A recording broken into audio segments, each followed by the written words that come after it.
اکثر لوگ دعا کرتے ہیں اور اس دعا کے قبول نہ ہونے پر بہت پریشان ہوتے ہیں اور جلد ہی مایوس ہو کر دل ہار بیٹھتے ہیں۔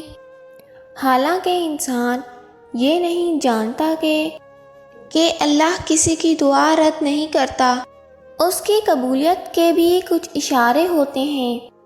میں جانتی ہوں یہ بات کہ جب ہم مشکل میں ہوتے ہیں اور ہمت ہارنے کے قریب ہوتے ہیں تو اکثر سوچتے ہیں کہ اللہ کہاں ہے۔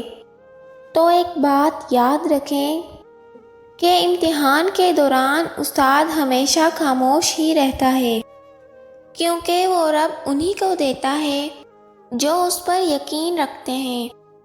تم سوچتے ہو کہ معجزے کیسے ہوتے ہیں؟ کن سے فیکون تک کی کہانی یقین رکھنے والے ہی مکمل کرتے ہیں۔ تو اگر تمہارے دل میں اب تک دعا کا خیال آ رہا ہے نا، تو وہ تمہیں اس بات کا اشارہ دے رہا ہے کہ اب بھی سب ختم نہیں ہوا، اب بھی امید باقی ہے، اب بھی وہ تمہارے نصیب کو تمہاری چاہت کے مطابق کر سکتا ہے۔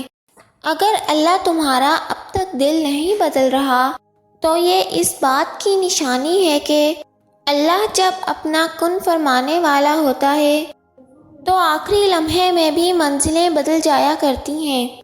نبی کریم صلی اللہ علیہ وسلم نے فرمایا، رات کے وقت ایک گھڑی ایسی ہوتی ہے کہ اس وقت اس کا بندہ جو دعا کرے گا اللہ قبول فرما لیتا ہے، اور وہ گھڑی تہجد کی ہوتی ہے۔